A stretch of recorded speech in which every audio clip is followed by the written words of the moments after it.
It's coming up on 9:34 now, and COVID-19 recently hit very close to home for Emory University Dr. Neil Winawer. His mother and brother in New York were recently diagnosed with the virus, but thankfully this morning they're both doing very well.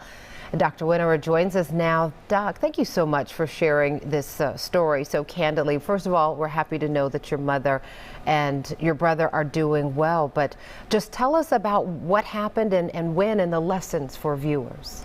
Sure, not everybody has a doctor in the family, so I thought it was important to discuss.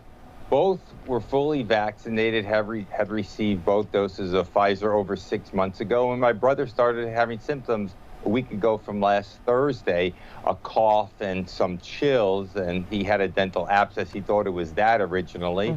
And then, but he told me his symptoms. I recommended he go get tested, and he tested positive on Friday.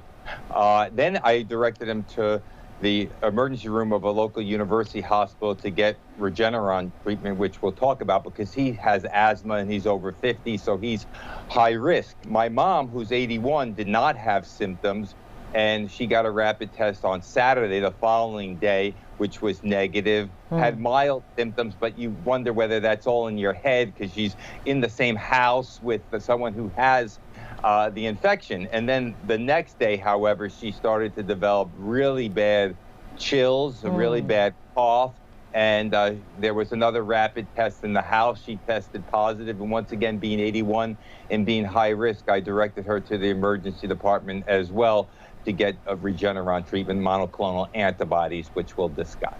So let's talk about this, though, because the fact that you're saying both had been vaccinated, fully vaccinated now for 6 months. Some say, you know, this is what makes them question the vaccines, these breakthrough infections, and others say this is exactly what makes the case for getting a booster shot. What say you?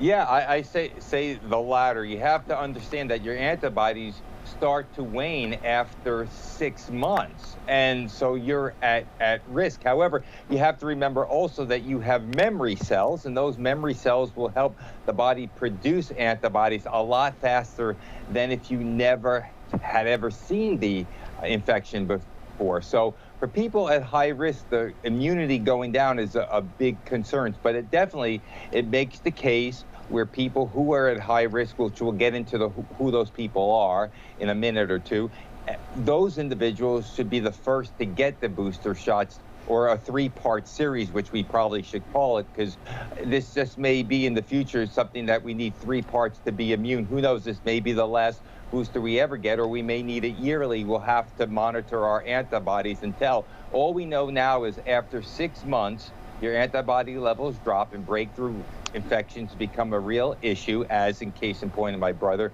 and my mom, and individuals who are at highest risk for having complications.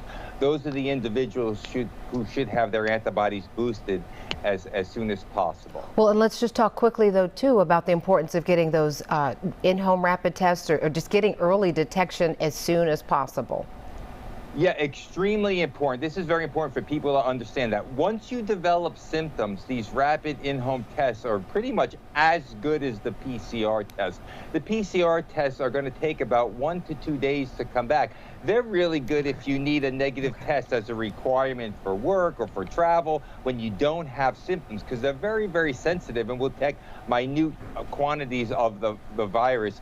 These quick rapid tests, as you see, they detect viral proteins, which are different.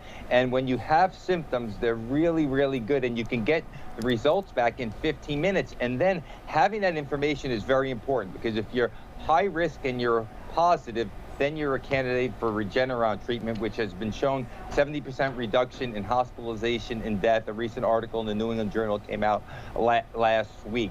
If you are not high risk, it's still very important to know, because months from now, there may be pills that you could take, but also just knowing that you're positive is so important, because you can monitor your oxygen levels at home with the pulse oximeter, which we discussed.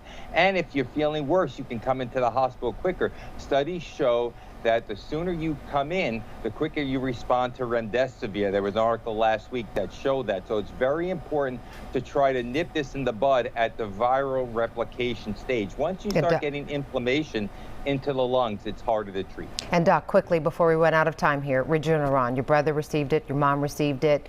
Who's a candidate quickly? Because you say it made a difference. If you're over 65, if you're immunocompromised, if you have chronic heart, lung, kidney disease, if you're obese, these are the people, hypertension, diabetes, HIV, AIDS, on steroids. These are the patients who really benefit, and within the first 10 days of treatment. But even better, the quicker you come in. So if you're high risk, definitely go to your local ER or infusion center, call, make sure you get it, because the change in their clinical course was dramatic, and I would recommend it. And for everyone to know, if you're at high risk, just be aware of it and contact your doctor and get that information, because it's extremely important. Understood. Dr. Winawer, we're glad your mother's okay, you'll get your brother's okay, and we thank you for sharing their stories and your expertise as always. My pleasure. Have a great week. You too.